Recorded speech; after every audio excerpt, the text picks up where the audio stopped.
YouTube family, welcome back to another video. And as you guys can see, today we will be doing some short Frenchies, and as per usual, you have to come in and push your client's cuticles back.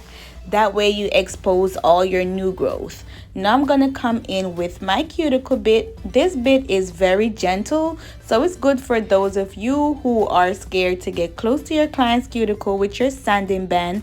This is going to help you tremendously to get close to your client's cuticles and get rid of all that dead skin. So you definitely want to use your cuticle bit, especially like I said, if you are not comfortable with using a sanding band. Not all the time I use a cuticle bit. Sometimes I just come in directly with my sanding band.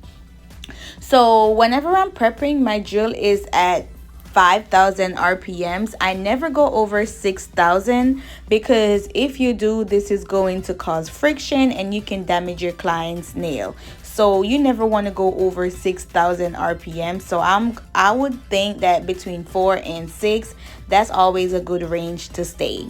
So as you can see, I'm always going from the right to the left. You have to create a pattern for yourself. That way you're going to be able to go faster because you have a set routine. Whenever you're prepping, you want to always make sure that you cut your client's nail down. This way the maintenance is going to be much better because, as you know, the nail will start to grow underneath after a certain amount of weeks, and some clients do not like to see their nails underneath, so it's good to give them a fresh start. And as you know, we always come in and we cut our clients' cuticles.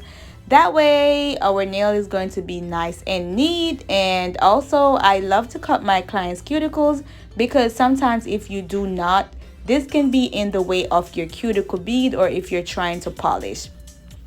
Always dust your nails off. You never want to leave any dust on your client's nails. So now I'm just going to come in and I'm going to measure my tips, making sure they fit from sidewall to sidewall. You always want to make sure your tips are fitting from side to side. That way your nails are going to have the full strength. So never use a tip that is too small because then your client's nail can break easily and it can start lifting from the side easily. And you know, just do it side to side. That way your client's nail is going to last way longer. So as you guys can see, what I usually do is I measure all my tips and then I put them off to the side. Then I come back and glue the tips on. Some people work differently. They measure and glue as they go along. But as for me, I like to measure all 10 nails, put them off to the side, and then I come in and glue all the tips on. So for the glue, I'm using the KDS glue. I highly recommend this glue because, as you know, it's very strong. It helps the nail to stick super fast. Also, these tips, these are some square tips that I'll be using today. Extremely strong. I highly recommend these tips. So what I do is I put the glue on the tip on the client's nail first, and then I glue the tips on. I'm starting to practice to turn the client's hand around as soon as I glue the nail on, just to make sure that the tip is on straight. It doesn't take long and it's going to help you with time. Sometimes if the tip is crooked, or most times or all the time if the tip is crooked, it's going to be hard for you to get the shape back in the end. So I always just use that extra 2 seconds to flip my client hand around, and if something is off, I have a quick minute just to pop it off and put it right back on. So I highly recommend this. I've been doing it for the past like 3 weeks and my shape is coming out super crisp, and I do not have to fight with the shape in the end. So as you guys already know, you have to cut your client's nail, well, the nail tips, to the client's desired length, and you always want to make sure you double check with your client if that's the length that they're going for before you cut all the nails. Then you're gonna come in and measure all the nails, making sure they're all on the same length. So what you want to do is make sure you put the cuticles next to each other. That's the only way you're going to be able to see that all the nails are on the same length. Then I come in and I cut the opposite hand, measure both hands, making sure both hands are all nails are even. If anything is off, I'll just come in and cut. It's always better to cut the tips from the jump. That way you don't have to fight with the length in the end. So all your little details is good to get with the tip from the beginning, the straightness and the length. So now I'm gonna come in with my 80/80 grit hand file, and I'm just gonna go over this gently because I do not have a lot of shaping to do. She's getting square, so we're just gonna come in and refine the shape, making sure that I hold my hand file completely straight and my client hand is completely relaxed. That way I can shape the nail properly. You always want to make sure that your client hand is not stiff, because when they stiffen their hands, it goes in one direction, and then when it's relaxed, it goes in the other direction. So you always want to make sure at all time your client hand is completely straight. Whenever you have a new hand file, you have to always make sure that you score your hand file. So basically you just use an old hand file and go over the edge of the new hand file just to remove any extra sharp, or sometimes a hand file, because it's so new, is so sharp. So what you want to do is just come in with your old hand file and just go over the edges very fast. This doesn't take long, so it's super easy to do. Also, whenever you're shaping your tips, you always want to make sure you're not removing too much of the tips from the corners, because we measured the tips side to side and now we don't want to use the hand file to remove all that we just did. So just always make sure you're paying attention to all these small details.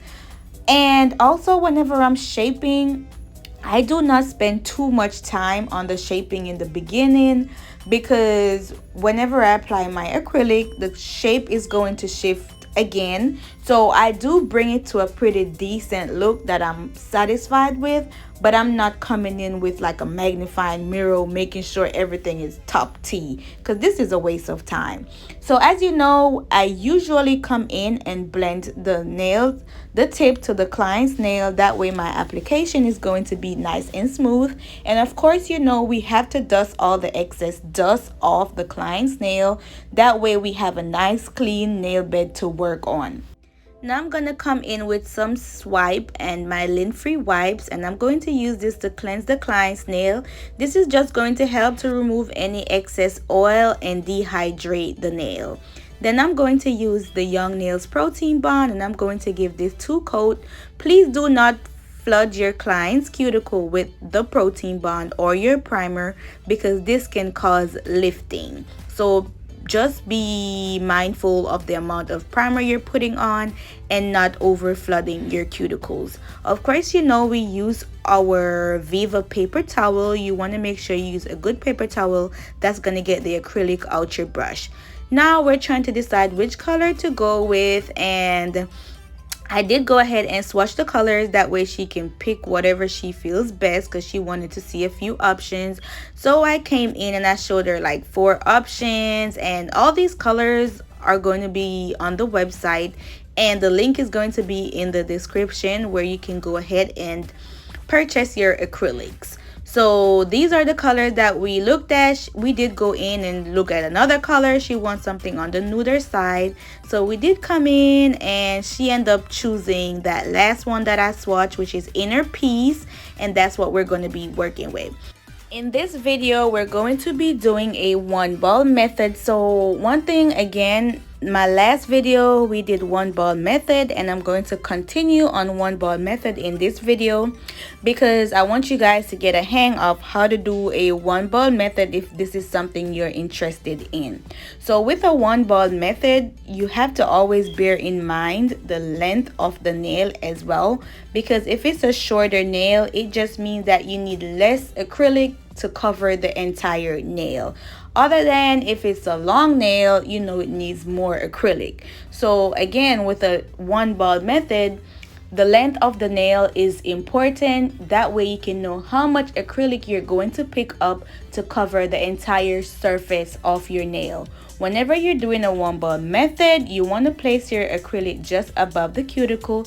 Gently tuck it back in the cuticle and be mindful of the structure of the nail, making sure your apex is in place and the amount of powder that's at the tip of your nail.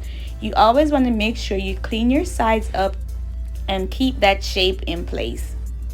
One more time, we're going in, coming in with the first bead, and we're going to place that just above the cuticle.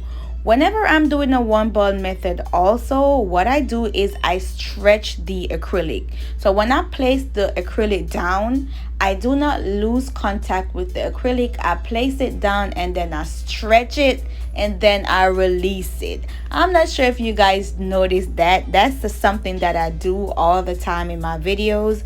I never just put it down and release it right away. For the most part, I place the acrylic, like in this part, place the acrylic and then I stretch it. You see that? And then I release it. That way the acrylic is like I give it like a jump start to go to the tip of the nail. And then I come in and I give it gently taps. One thing also with the one ball method, you have to always make sure you're paying attention to your cuticle area, because if you do not, the bead can dry and then you didn't cover your cuticle properly. And you always want to make sure that acrylic is nice and snug to your cuticle area. That way you do not have lifting. So with one ball method, focus on your cuticles first. That way everything is nice and snug before the bead starts to dry, and then you work your way down. If you place your bead and you notice that it's about to run, you can just hold it in place for a few seconds and allow it to set. And look at that. Cuticle is nice and tight. Everything is how it's supposed to look. You already know we're not going to have lifting. The only thing I need to do now is make sure whenever I drill, I seal my cuticles, and everything else is just the final touch. So we already know we're not going to have lifting based on how our cuticles are looking. Most times you can tell the nail is going to lift from the jump because that cuticle bead is not sitting right. So our application was already nice and neat, so we don't have a lot of work to do. So that's one more thing. Whenever you're applying your acrylic, you want to always make sure that you keep your shape in place, and by doing so you have to clean up the sides as you go along, and just spend a little bit more time on your application, because whenever you have a nice application, it cuts the time back with the shaping. So you have to make sure that you pay close attention to your application. If it means that you have to spend an extra 5-10 minutes on your application, do so, because it's going to help with your shape in the end. While shaping, you want to make sure you hold your hand file completely straight. Do not tilt it in at the tip, because most times when we're trying to get our square right, we tend to tilt the tip of the hand file in, and that way we start tapering the tip of the nail. So you want to always make sure you look at your side walls and shape the nail accordingly. When it's a square, your nail should be coming out from the side wall straight to the tip, not tapered in at the tip or nothing. You need to focus on your side walls and straight to the tip. That's how you're going to be able to get your square right. Well, that's going to help you. So as you already know, we have to turn the client's hand around.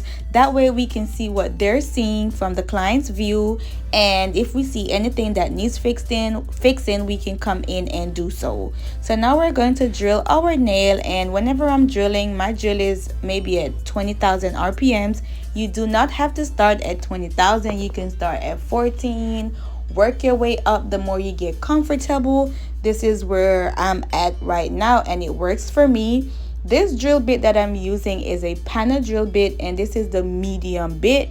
You want to make sure you have a good drill bit working with. It's not too dull, because whenever you're working with a dull drill bit, it heats up very fast, and then your client nail is going to start burning. That's how you know when your bit is dull, because as soon as you start drilling, then it starts heating up. So if you notice your client is pulling away from you as soon as you start to drill, it probably means that your drill bit is too dull and you have to be putting too much pressure on the nail to even get some work done. Of course, whenever we're drilling, you always want to make sure you seal your cuticles. That way you avoid any type of lifting. Whenever I drill, I go from the right to the left, making sure everything is nice and sealed. And if you have a problem getting close to your cuticles with your drill bit, you can always just go as close as you're comfortable and then come in with your cuticle bit and finish sealing the nail whenever you're done drilling. So that's a very good tip. Get as close as you want with the drill bit, like this bit. Finish drilling all your nails, and then you come in the end and just use the cuticle bit to go around like the cuticles, because that bit is not sharp and it can really help you to seal your cuticles right. Whenever you're drilling, you always want to make sure your pinky finger is resting on either your hand or your client's hand, because this is going to help you to keep your drill stable, and you're going to have full control over your drill. So how I hold my drill like I am writing. That's how I'm always able to have control as well. So if you do not know how to hold your drill, try to hold it like you're holding a pen to write. That's how I do mine, and everything works perfect.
So now that I'm done drilling, sometimes when you finish drilling, the shape does shift. So I do come back with my hand file, do all the final touches, flip the hand one more time, making sure everything is nice and neat. And I'm using the same 8080 grit hand file. These hand files are must-haves. Sometimes I even ask my client to stretch their hands out, like, girl, turn your hand around. That way I could like really see the edges, make sure everything is nice and straight.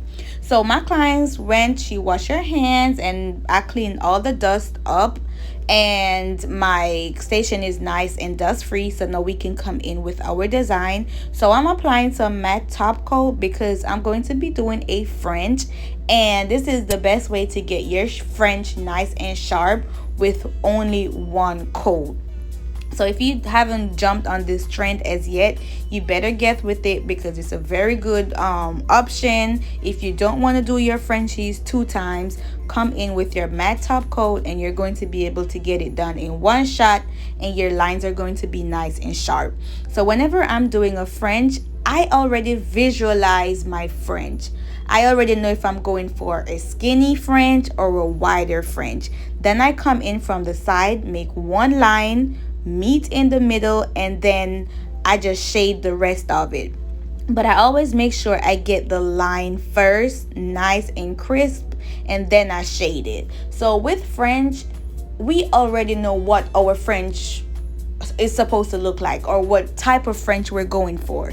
You already have the visuals in your head. So all you have to do now is go for it in one shot. Like, I do not like the other style of making V's and U's and all that. This is how I practice it, and it worked perfect for me. So I'm going to show you at another angle. Coming from one side, come from the other side, and meet in the middle. Keep playing with the line just to make it nice and precise, and then you shade the rest of it. I promise you, if you practice your French like this, you're not going to have any problems. Also, whenever you're doing your French, keep your pinky finger resting. How my pinky finger is resting on top of my finger, you have to have your nail resting on something. I promise you, because if you do not, you're not going to be able to keep that brush nice and stable. So make sure your pinky finger is resting on either your nail or your client's nail, whatever, but it has to be resting somewhere, and then you shade the rest of the nail. So also, I'm going to show you again from this angle. Come in from one side, meet in the middle, the other side, meet in the middle, then you come in and precise your French. From the jump, you already know if you're going to go wide or you're going to go narrow based on the French that you're going for. So you already have the visuals in your head, girl. Just execute it on the nail. That's it. And then you shade the rest of it. And like I said, with this matte top coat style, I'm not gonna do 2 coats or 3 coats of white. I only need 1 coat, and everything is going to look nice and neat. This liner brush, I'm going to leave it in the description box as well. It's been working perfectly fine for me. So if you want to go ahead and try it out, you can always go in the description as well and check this liner brush out. I got it off Amazon. So showing you the French again from another angle. Coming in, meeting in the middle. The French that I was going for was like a wider look, so I just go straight in for it. And also, when I'm done doing my French, I hold all the fingers, look at all of them, making sure they're all on the same wave. Not one is thick and then one is skinny, one is thin. No, I want them all to look the same. But don't beat yourself too hard if everything is not looking perfect on the first jump, because I promise you, I could show you some of my Frenchies in the past. They look really bad. So it comes with practice. You have to forgive yourself, look at it, look where you went wrong, and see where you could do better the next time. So every work you do your best on that set, and that's good enough. Look at it and see where you need to improve. Be honest with yourself, and then on the next set you try to do better. But you're not going to have it perfect in the first go, because this, when people used to bring me Frenchies to do, oh my gosh, I got cold feet, everything. And then I'm just like, I could do it, and then I started to do it. So keep practicing and keep going for it. So this is what I say. I always make sure that I look at all my French, making sure they're all on the same wave. So I didn't show you when I applied the top coat, but all I did after was apply my top coat, and that was it. Super cute, y'all. So make sure if you love this nude, check it out, and don't forget to hit that like. Bye.